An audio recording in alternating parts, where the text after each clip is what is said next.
Student, कल अपने 3.1 का फर्स्ट क्वेश्चन किया था। अब अपने उससे आगे वाले क्वेश्चन स्टार्ट करने वाले हैं।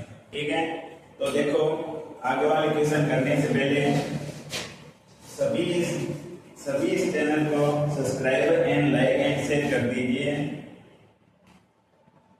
तो देखो अपने जो फर्स्ट तो कर लिया था, इसके बाद में देखो फर्स्ट और सेकंड अपने सारे क्वेश्चन सॉल्व करेंगे। मैथ के 10th क्लास मैथ के बुक के सारे क्वेश्चन सॉल्व करेंगे। ठीक है, तो देखो अपने जो फर्स्ट का सेकंड कर रहे हैं वो क्वेश्चन क्या कह रहा है, देखो कि 5 पेंसिल और 7 कलमों का कुल मूल्य 50 रुपए है। कितना रुपए है? 50 रुपए।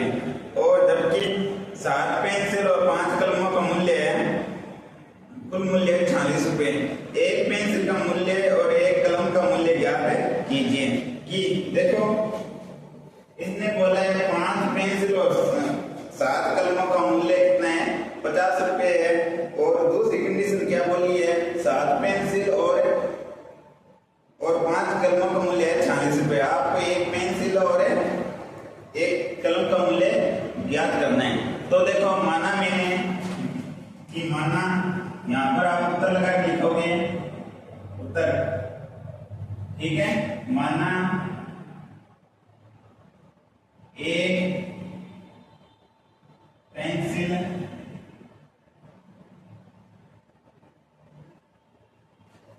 का मूल्य हो जाएगा, मैं मानता हूं 100 रुपये, 100 रुपये। और एक कलम का मूल्य ये मैं मानता हूं 22 रुपये।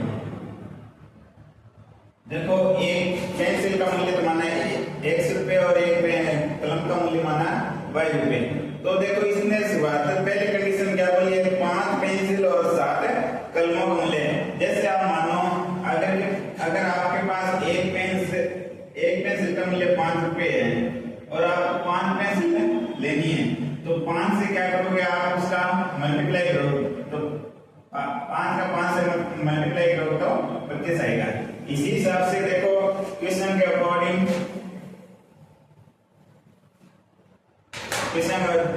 तो प्रश्न अनुसार अपने कंडीशन क्या है? प्रश्न अनुसार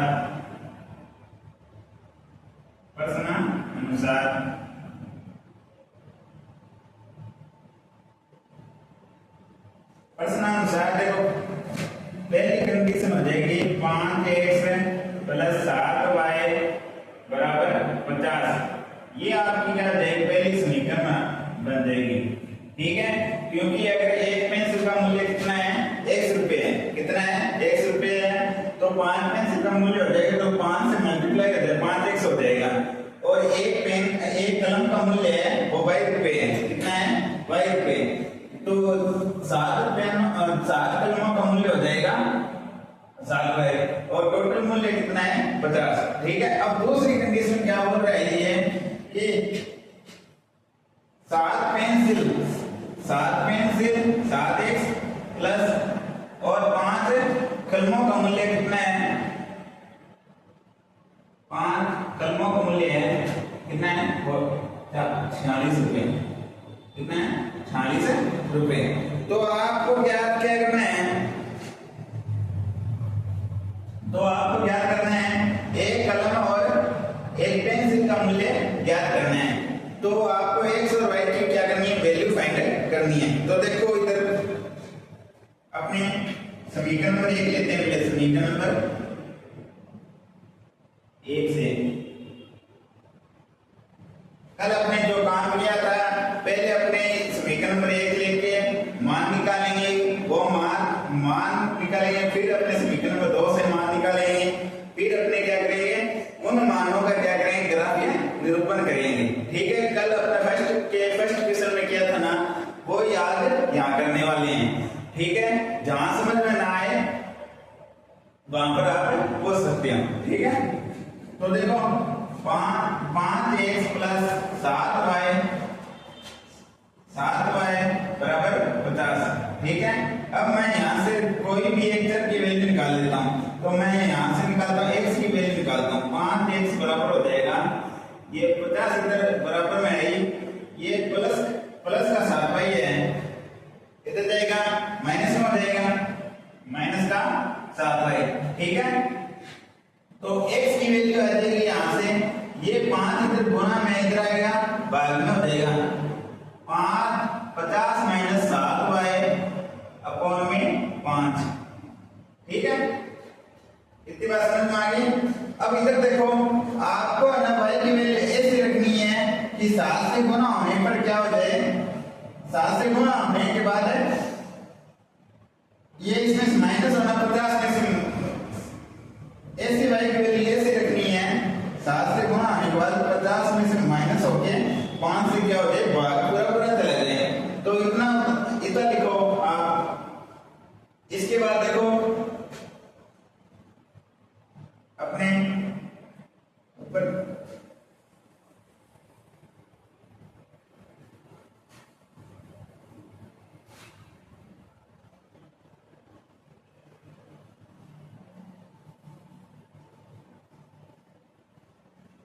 अपनी इस समीकरण को पूरा सॉल्व करते हैं। तो आपके पास क्या है, x के बराबर है 50 माइनस 7y अपॉन में 5, ठीक है। तो मैं y की वैल्यू ऐसे रखूं कि इससे मल्टीप्लाई होकर इसमें से माइनस और 5 का भाग है वो पूरा चला जाए, ठीक है। तो मैं y की वैल्यू रखता हूं 0, y की वैल्यू 0 रखने पर तो x की वैल्यू देगी 50 माइनस 7 मल्टीप्लाई 0 अपॉन में 5। तो आपको एक बात पता होनी चाहिए कि 0 के साथ किसी भी नंबर का मल्टीप्लाई करने पर क्या आता है, हमेशा 0 आता है।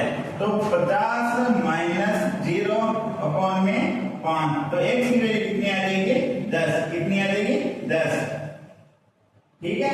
अब दूसरी मैं वैल्यू रखता हूं,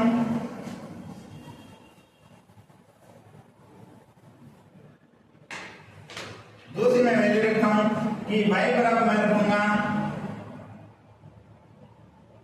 3 रखने पर, y बराबर 3 रखने पर, ठीक है। तो y बराबर 3 रखने पर x की वैल्यू आ जाएगी 50 माइनस 7 मल्टीप्लाई 3, सॉरी y बराबर अपने रखेंगे 5 रखेंगे, y बराबर अपने कितना रखेंगे, 5 रखेंगे, क्यों साथ दिया क्या है, कितने होते हैं, 21 होते हैं, और 21 है ना, इसमें से माइनस नहीं होगा। तो इधर देखो आपको ऐसी वैल्यू यही रखनी है जो मतलब 7 से मल्टीप्लाई होके क्या हो जाए, 50 में से माइनस करें तो और 5 का भाग पूरा चला जाए। तो यहाँ पर मैं रखूंगा y की वैल्यू कितनी रखूंगा, 5 रखूंगा। तो x बराबर क्या आ जाएगा, 50 माइनस 7 मल्टीप्लाई 5 होता है 35 बेटा, 35, और यहां पर आ जाएगा 5, ठीक है। अब देखो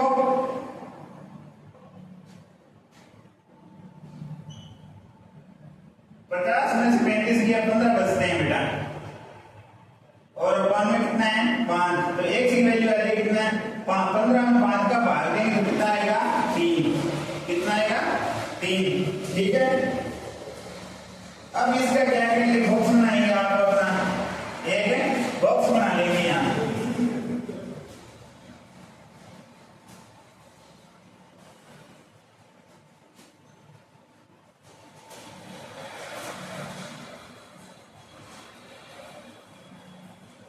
ठीक है।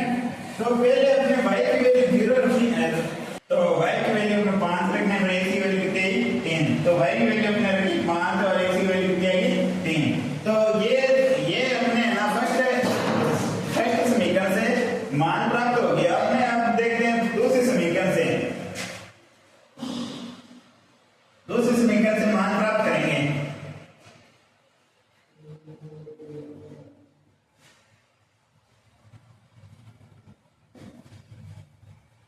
दूसरे समीकरण से मान रहा दूसरी समीकरण क्या थी 7x प्लस 5y बराबर 46। ये आपकी थी दूसरी समीकरण। ठीक है, साथ साथ में नोट कर लिया करो। देखो अपने यहां पर क्या करेंगे, यहां पर अपने x के मान निकालेंगे 46 माइनस ये प्लस का 5 इधर जाएगा माइनस का हो जाएगा। ठीक है, तो x की वैल्यू आएगी 46 माइनस 5y अपॉन में 7। ठीक है, अब देखो आपको ना y की वैल्यू ऐसे रखनी है जो 5 से मल्टीप्लाई होके 40 में माइनस होके इसमें से क्या 7 का क्या चला जाए पूरा पूरा भाग चला जाए। तो देखो मैं यहां पर रखता हूं पहले y की वैल्यू -2 रखूंगा, -2 रखने पर ठीक है, तो x बराबर आ जाएगा 46 माइनस 5 ब्रैकेट -2 अपॉन में 7। बेटा ब्रैकेट का मतलब होता है मल्टीप्लाई या गुणा। ठीक है, तो यहां पर 46 माइनस देखो 5 2 10 होते हैं और प्लस माइनस होता है प्लस। ठीक है, तो 10 प्लस का आ जाएगा अपॉन में 7। 46 और 10 कितने 56 होते हैं और 56 में 7 का भाग देंगे बेटा आपका आंसर आएगा 8। कितना आएगा 8। ठीक है, और एक वैल्यू मैं रखता हूं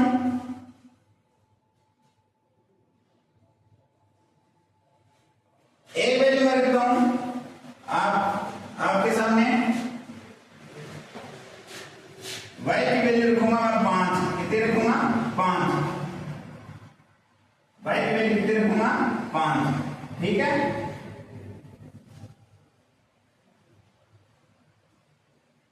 y की वैल्यू 5 रखने पर तो x की वैल्यू आएगी 46 माइनस 5 मल्टीप्लाई 5 अपॉन में 7। ठीक है, तो यहां पर देखो 46 माइनस 5 का 5 से मल्टीप्लाई किया 25 आ गया। ठीक है, अपॉन में कितना है 7 और 46 में से 25 गए 21 बचता है बेटा और 21 अपॉन में 7 होता है बेटा 3। ठीक है, इतना लिखो आप नोट करो।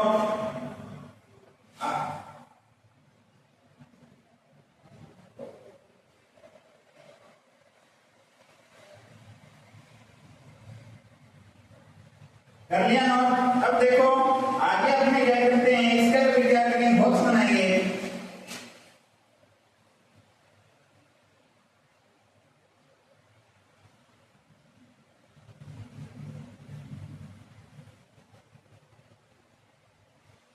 ठीक है, बॉक्स बनाएंगे।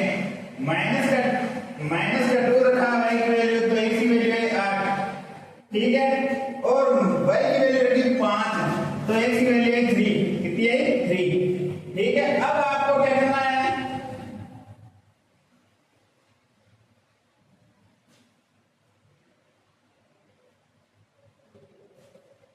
तो अब आपको करना है क्या इसमें ग्राफ बनाना है। ये दोनों मान लेके दोनों समीकरण के मान ये आ गए, इनका क्या करना है अपने को ग्राफ बनाना है। तो देखो इधर अब मैं ग्राफ बनाता हूं, ये इरेज कर लूं।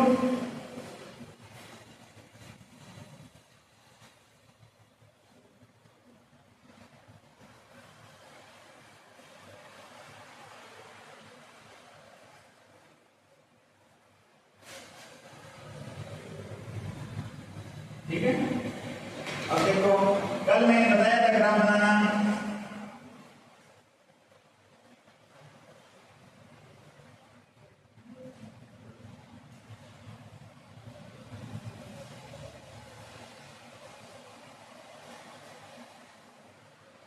तो ये होता है x एक्सिस और ये होता है x डेस x। ये y होता है y एक्स, ये y डेस होता है y डेस x। ठीक है, यहां पर होता है मूल बिंदु के कहला आपका निर्देशांक होता है 0,0 होते हैं। ठीक है, अब देखो आपको मान लेने हैं x की मान तो लेने हैं 10 तक है। कहां तक लेने हैं 10 तक। 1 2 3 4 5 6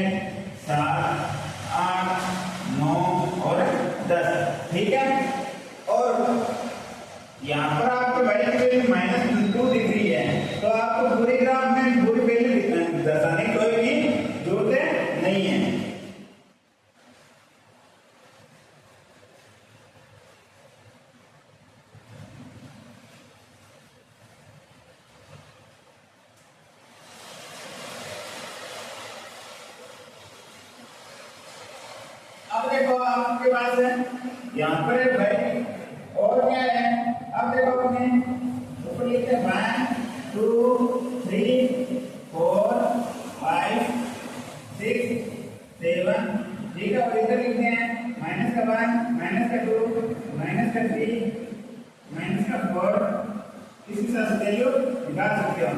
और इधर 1 माइनस का 1 माइनस का 2 माइनस का 3 और माइनस का 4 और माइनस का 5, ठीक है। अब आपको जो वैल्यू की है वो तो आपने लिख ली है। अब देखो इधर x की वैल्यू 10 है और y की वैल्यू कितनी है 0। x की वैल्यू 10 और y की वैल्यू 0 होती है बेटा x एक्सिस पर, कहां पर है x एक्सिस पर, यहां पर x की वैल्यू 10 है और y की वैल्यू कितनी रहेगी 0 यहां पर। और देखो इधर सुनो x की वैल्यू 3 और y की वैल्यू कितनी है 5, x की वैल्यू 3 ये रही और y की वैल्यू 5 ये रही यहां पर इसकी सीध में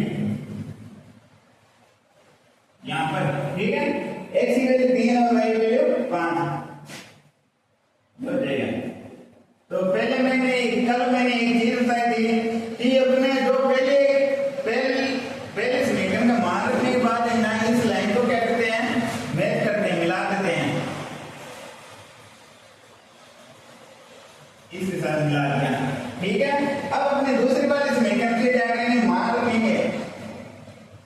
तो देखो x की वैल्यू 8 है और y की वैल्यू कितनी है -2 है, तो x की वैल्यू 8 और y की वैल्यू कितनी है -2, ये रहा x की वैल्यू 8 और y की वैल्यू कितनी है -2, ठीक है। और इसके बाद में x की वैल्यू 3 और y की वैल्यू कितनी है 5, x की वैल्यू 3 और y की वैल्यू 5, तो ये वाले पॉइंट हो गया अपना x की वैल्यू 3 और y की वैल्यू 5। अब है ना इस वाली लाइन को क्या करेंगे, यहां से क्या करेंगे आगे बढ़ाएंगे ना, इस लाइन को आगे बढ़ाएंगे तो ये दोनों रेखा इस वाली लाइन पर क्या करिए टच कर रही है, ठीक है। तो आपका जो आंसर होगा वो क्या होगा, x का मान आएगा वो 3 आएगा और y का मान आएगा वो कितना आएगा 5। तो आपने x किसको माना था, आपने x माना था, आपने बेटा x किसको माना था,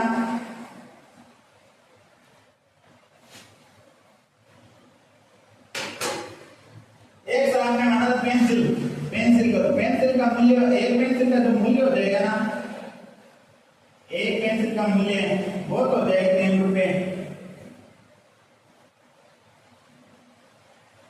और एक पेन का मूल्य हो जाएगा, एक पेन या कलम का मूल्य हो जाएगा वो हो जाएगा 5 रुपए, ठीक है। ये इसका क्या हो जाएगा पूरा आंसर हो जाएगा। ये फर्स्ट का सेकेंड कंप्लीट हो गया। तो बेटा ये क्वेश्चन आपको, आपका जो फर्स्ट क्वेश्चन है वो पूरी तरह कंप्लीट हो चुका है, ठीक है। आप